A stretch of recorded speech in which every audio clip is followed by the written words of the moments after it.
Good evening, and I'm back.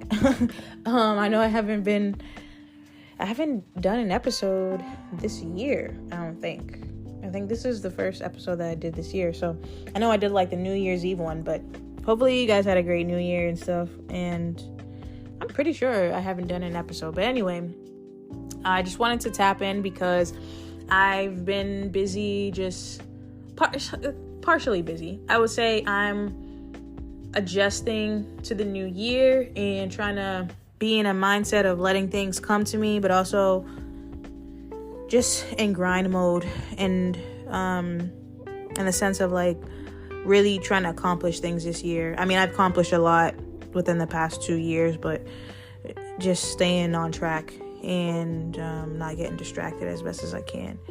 And so I've been working. I know I mentioned before, like trying to put together a website and sell clothing like sweatshirts. I'm going to be selling hoodies and t-shirts, and the website is available. If you've been on my page, you see I've posted in my story, and I posted a reel of like the website. And so if you go to my page, you'll be able to click the link to check out the stuff. So I definitely recommend checking it out. And for right now, it's just t-shirts and hoodies, but I'll expand it, once I get more experience and stuff at just starting out. So just going from there. But I'm excited to see where things go this year with it, because I'm really going to try to grow it.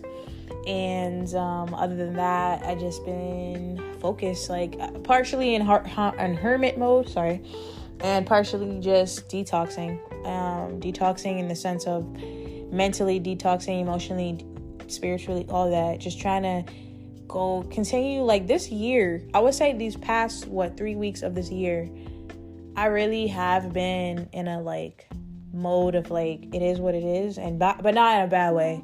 Like I'm really am accepting like everything. Like if someone turns out to not be a friend, or someone's acting weird, or I'm just feeling like, what's going on, like I'm not questioning it anymore. I'm just like, okay, like it is, I think I'm just really open to new possibilities and new opportunities, and I just want to be there for people who I know are there for me. So that's really where I'm at, and there's no love lost. I think that's the best way to describe it. No love lost. Like if I find out, or I feel like, okay, this person wasn't who I thought it was, or, it is what it is. Like no love lost, because anything that I do, I will pride myself in saying that anything that I do is from being real. I don't have anything to gain from being nice to somebody or something like that, or just being there for people.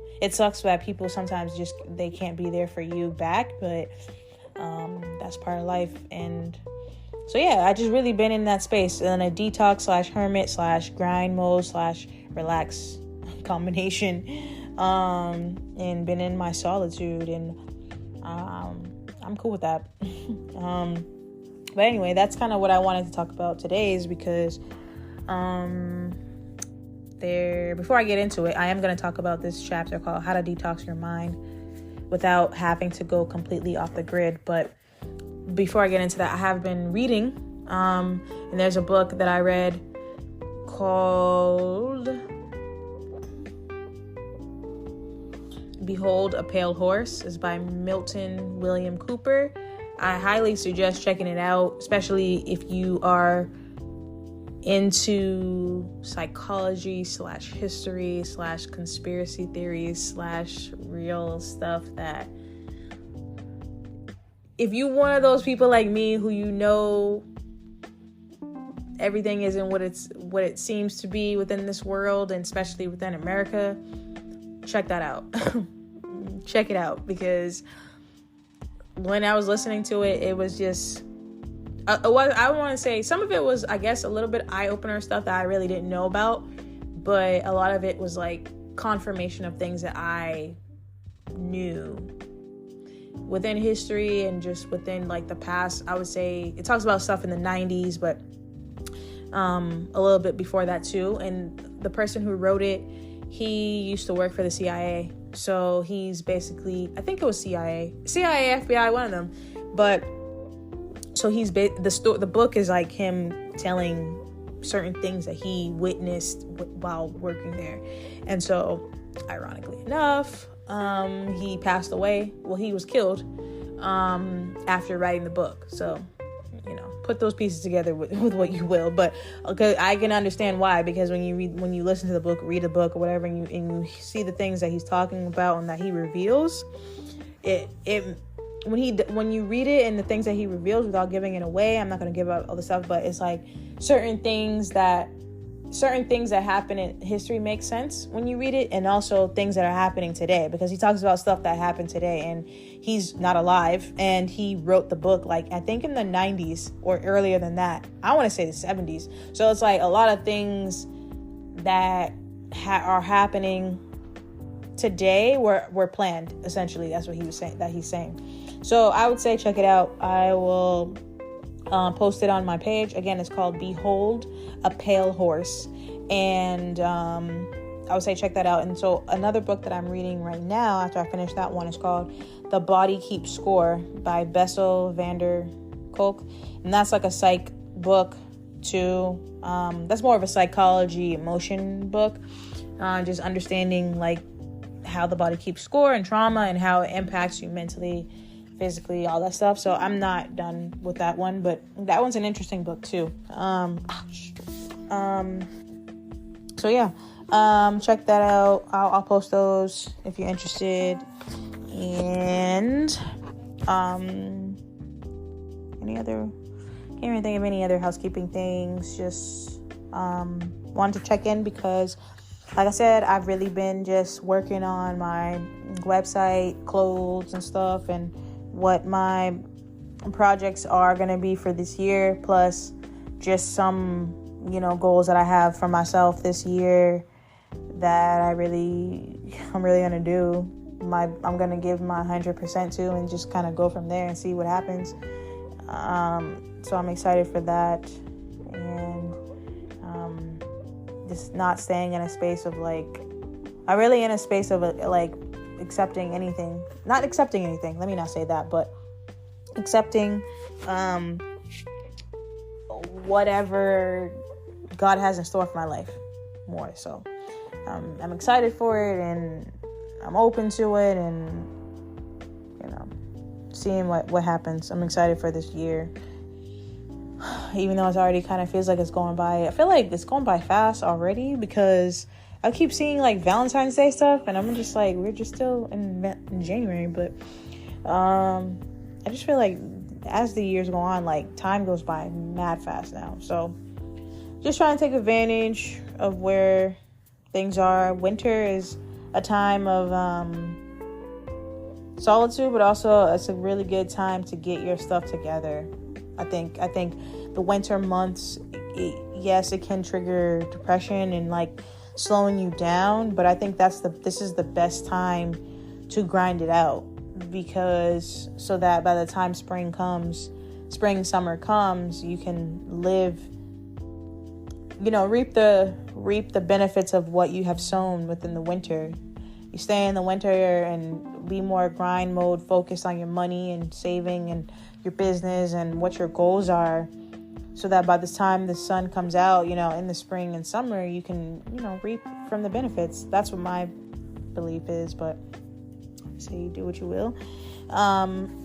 It's also a time to take care of yourself and that's why they always say, like, you work out in the winter so that in the summer you can have, or spring, summer, you can have the benefit of what your hard work was. So just something to keep in mind. But this episode is going to be about how to detox your mind without having to completely go off the grid.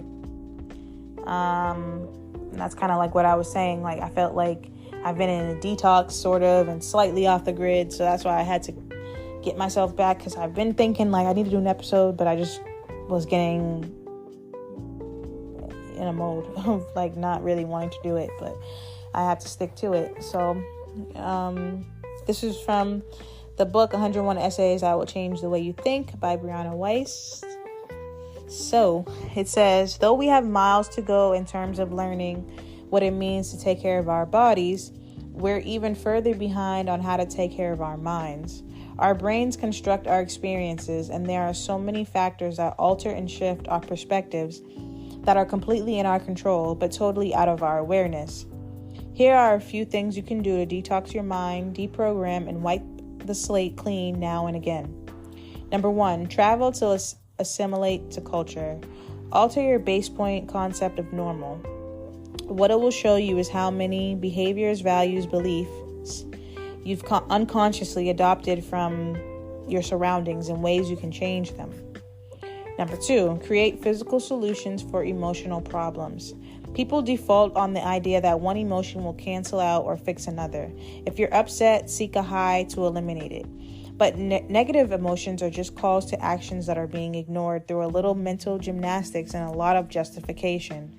Detoxifying your mind is letting go of emotional highs in place of creating actual solutions. Number 3, know that emotional toxicity is born of mental resistance. Instead of trying to create a certain emotional experience for yourself, if I do this and this, I will feel this way. Try to practice complete acceptance of whatever you feel in the moment. Mental resistance keeps you in your emotional discomfort, even if it numbs it for a minute. I definitely believe that. I feel like I've been learning that too. Like, rather than avoiding, I don't want to feel sad, or I don't want to feel lost or tired or angry or whatever, and trying to do anything to avoid that is just going to prolong it, because it's not going anywhere until you feel it. There's a reason why it's popping up. Your mind, your body is trying to cleanse this out of you, so letting it be is definitely the better option. Number 4, identify your tethers. The problems that are in front of you are actually behind you. They are cracks in your foundation that are holding you back. Stop trying to dismantle symptoms. Go back and identify the causes, similar to number 3, dealing with your emotions when they come. Number 5, go for a long drive and let yourself get lost. Drive through neighborhoods you never would have known existed. See how other people live. See them come home from work and what their living rooms look like from the outside. It will comfort you in that you'll realize how small you are in a more practical way than just staring at the ocean. You don't know what you don't know. Number 6, rearrange your furniture. Your brain constructs your experience through props and signals that those props fire off. You are continually subconsciously triggering negative or stagnant associations because of how your brain processes your surroundings. Change them. Change how you think. Change what you feel. That's like they say cleaning your room helps too, because your room is like a reflection of your mind. So if your room is cluttered, then your mind is cluttered. And sometimes cleaning your room, you'll find things. I know I do, and it helps you think and maybe remind you of emotions, and just having like a clear space, clear room, clean room, a clear space, start all over, a fresh mindset. Do a mental purge. Just write down whatever weird thoughts continually cross your mind, or the little incoherent bits that are clogging your head. Just getting them out will give you relief. Like journaling is good too. Number 8, restructure your digital life. It's not realistic or desirable to a lot of people to be forever disconnected, but it's also not realistic to keep things that don't serve you positively in your social feeds and expect it not to affect you. Instead of just unfollowing what you don't want to see, follow positive accounts, groups, organizations, publications that you do. That's true too. Making sure if you're going to be on social media that you have a balance of you can have some funny stuff but also have some positive stuff to watch too. Number 9, notice your unconscious movements. Notice your feet walking and how you are not deciding to lift each one up and forward. And yet, because your mind said, okay, self, let's get to this point today, you began to. Consider your morning intentions similarly. Definitely practicing morning affirmations if you can, or meditation. It could be in the morning, or I do it at night before I go to sleep. If you have a workout routine, that's another way. Just certain things to get your mind, your body flowing that just become unconscious to you. Number 10, cleanse your space emotionally. Consider the emotional attachment you have to things you keep around you. Did you buy those clothes to be someone you're not? Do you have decor around your apartment that you got during a particularly crappy time in your life? Let those things go, but decide what to let go by thinking about what they make you feel. Number 11, place yourself. Make a chart with 3 columns, and on the left, write everything you've accomplished in your life, and in the middle, write down what your daily life entails. And then on the right, put what those consistent habits will lead to, / what you hope to do in the future. It helps you focus on the big picture. Getting lost in minute usually causes people anxiety. That's actually a good idea. Number 12, shift your physical position every time you start falling back into toxic thought cycles.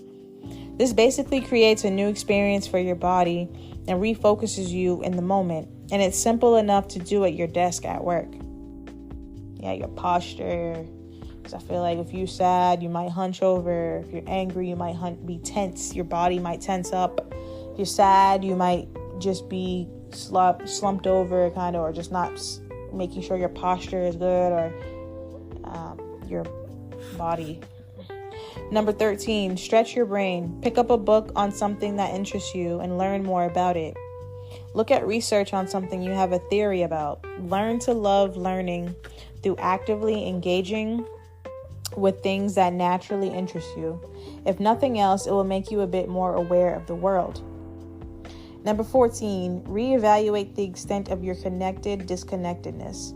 If the bulk of your relationships happen digitally that aren't long distance, and you haven't had a conversation in person without being interrupted by a phone in a long enough time, evaluate how you're prioritizing people in your life and realize that screens over people is basically the best way to create an extremely anxious lifestyle for yourself. Number 15, identify what your addictions are keeping you distracted from. Most things people struggle with are addictions in some form. A thing you keep doing though you don't really want to. Understand that addiction is a disconnection from yourself. And a disconnection from yourself is born of something present that you think you can't face. Understand that addiction is a disconnection from yourself.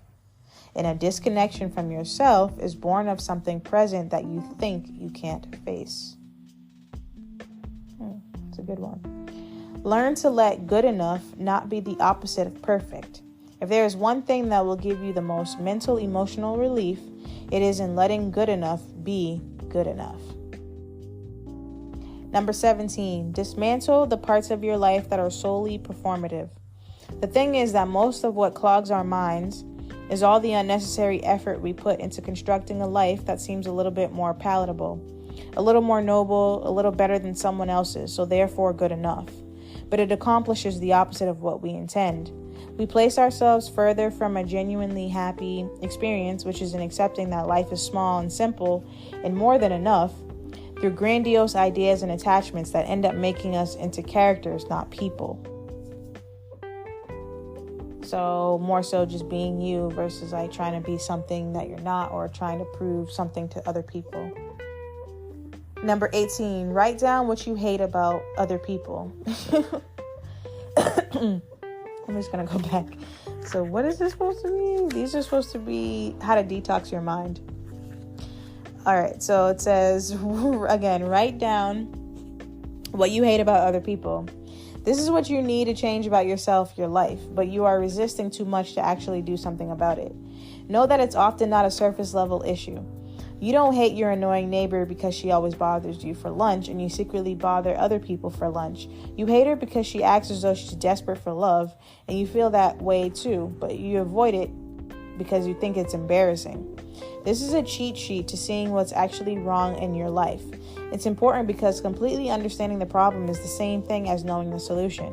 If you don't know what to do, you don't know what's wrong. If you don't know what's wrong, it's because some part of you is resisting seeing it. That's interesting and does make sense though. A lot of times I've heard that before. What you don't like in someone else is usually just what you really don't like about yourself, or certain qualities that annoy you about other people is probably something that you really possess yourself.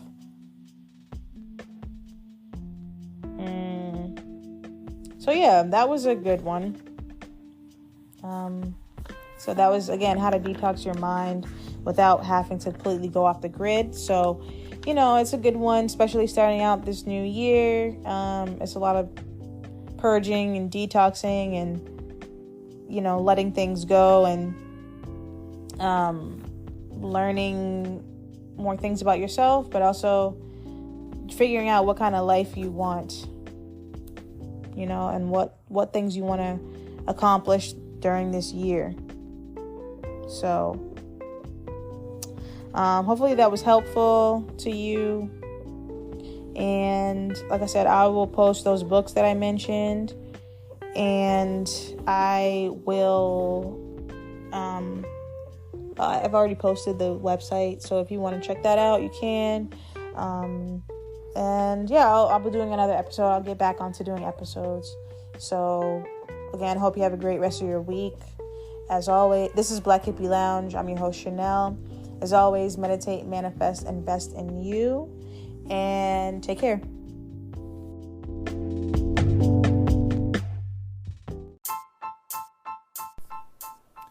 Meditate, manifest, invest in you.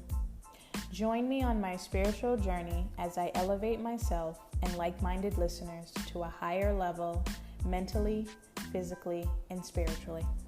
Thank you for listening. This is Black Hippie Lounge, and I am your host, Chanel.